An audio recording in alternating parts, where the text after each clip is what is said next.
we're going to be using Barb Ericson's amazing picture lab, so we can talk about how we can use the idea of sorting with that, and so we can take a look at how the sorting algorithms work on something more than simply just a quick set of numbers or text information. We can see what happens with thousands of pieces of information and see how we can actually look at the results of that. So we're going to go ahead and actually take a look at the algorithms we're going to be working with this, and then the actual tester algorithm we'll use to call that and go from there. So we'll go ahead and take a look at this really quick.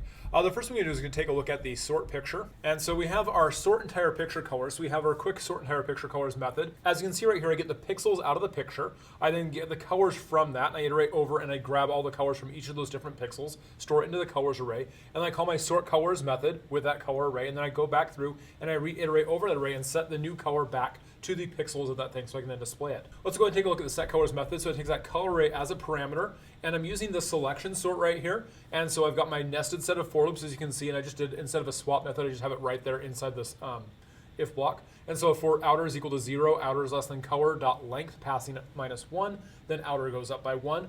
My max is set to the outer value, and then the index for that. And then I do a nested loop inside of that. And so I have for int inner is equal to outer plus 1, so I skip past the one I'm looking at currently. Inner is less than color dot length, and then inner plus plus, so I can go up and I can compare all those values as I go through that single dimensional array. And then I'm going to use this, I'm going to check how close it is to the color white. And so if the color distance from the color at inner is smaller than the color distance from the color at max to white, then I'm going to swap those values. So it's getting at that point. If max is not equal to outer, then I'm going to do a swap of those values at the end of that loop. So I can go ahead and get that going right there. So that's where my swap happens. And that's going to go through all my colors. And that's the regular selection sort algorithm. We also have the amazing power of recursion. We're doing sorting, and so recursion with that, we've got a merge sort with this. And so I've got my merge sort picture algorithm right here. And so with my merge sort algorithm, I do the same approach where I'm going to grab the pixels, grab the color from those pixels, store it into an array, and then I call my merge sort colors algorithm. And so my merge sort colors algorithm goes right here. I have the standard approach where I'm going to check to see if the low value is less than the high. And if it is, then I'm going to grab the midpoint between low plus high divided by 2. I'll call merge sort colors, passing it colors, low, and midpoint. And merge sort colors again, passing it colors, midpoint plus 1 and high, so I can split the list in half, or the array in half, excuse me. And they'll call merge colors based on those two results after that, and I can repeat that process as recursion needs. Now we have our merge algorithm. This is the same thing. I tried to spell this out really well so you can easily see the code that's attached to this.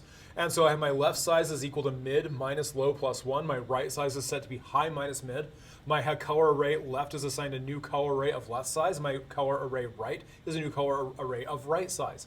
Then I have my loop where I go through from 0 up to left size, and I copy all the values from colors subindex plus low to left subindex, and repeat that process again using colors submid plus 1 plus index into right's subindex value. So I copy the values of that to those two partial arrays they'll be working with as I go through this. I then declare indices for left, right, and the merge index, and I start left and right both at 0, but merge index starts off at the low value that passes my parameter for this. Then I have my while loop, so I'm going to go through and do this, and notice this is a single loop, and so while left index is left and left size, and my right index is left and right size, if the distance between left sub left index and white is smaller or equal to the distance between right sub right index and white, then I put color submerged index is going to be assigned left index. Otherwise, color submerged index will be right sub right index. So I'm going to grab the appropriate piece from that, the merging process of that. My merge index will then go up by 1. And then after I do that, I go through all of my left indices, and I do color submerged index is equal to left sub left index, and my left index and merge index both increase. And then I go through my right pile, and my color submerged index is assigned right index, and right and merge indices increase by 1 each time. And that's that recursive method with that. And what's really amazing about this is because there's so much happening when we're doing this, when we're talking about doing an algorithm with this, where we can actually sort through this, we want to see the time effect on that. So let's go ahead and go to picture-tester.java. That's where we're going to actually test the algorithm on this. As you can see right here on my test, sort time pictures. And so my string message selection sort took, and then I have my beach picture, which is one of the default pictures, part of the picture algorithm, part of the picture project, excuse me.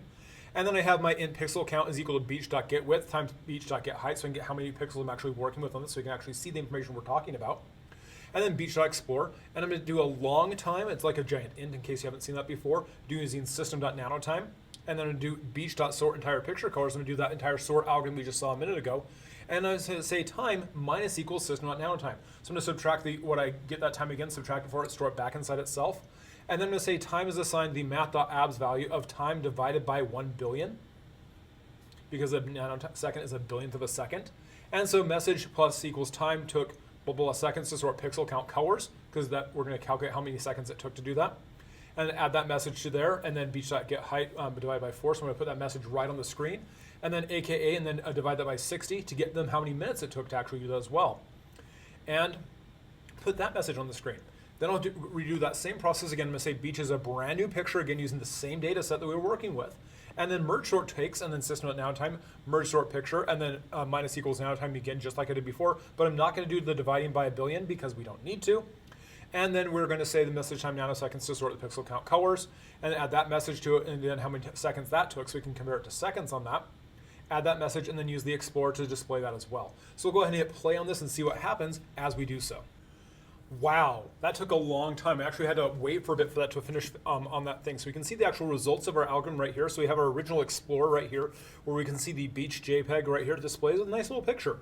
And then we have our selection sort. And our selection sort took 1,111 seconds to sort those 307,200 colors. AKA, that took 18 minutes of actual time to do this. That took measured time. And so think about how long that takes for us as a person. Think about how long that takes on the computer execution speed time. Like, oh, this is so many instructions. 307,200 colors that we're sorting with that. That's huge. That's a large quantity of actual data and all the comparisons that go inside that. And we're doing that selection sort algorithm, that nested set of loops. So I'm using that nested set of loops inside itself. So that's amount squared that we're looking at for the amount of comparisons we're happening with that. So it's a huge amount of time it actually takes to do all those comparisons to make that happen. And so it's why it takes so much time to make that happen. Versus a merge sort, that took 312,363,549 nanoseconds. Nanoseconds, billions of a second, aka 0 seconds, to sort that same amount of information. And so the same picture right here, but the amount of time it actually takes for a selection sort versus the merge sort algorithm is insane. Look at that huge amount. 18 minutes versus 0 seconds. That's a huge, huge impact. And so we take a look at the information on that. We have that such a huge change on that we use the sort colors algorithm using selection sort versus the merge sort algorithm right here to do a merge sort on that. It's a huge amount of impact just by the changing the way the structure. We do have to write a bit more code for that merge sort for the algorithm, but the efficiency of the merge sort is so much better than that of the selection sort, so we can see what happens with that.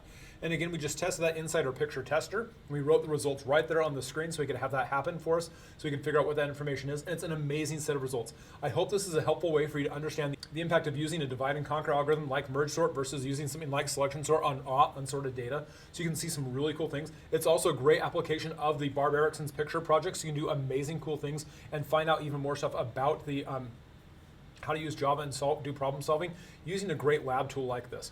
I hope this is a helpful experience for you. Cheers, see you next time, and have a great day. Bye-bye.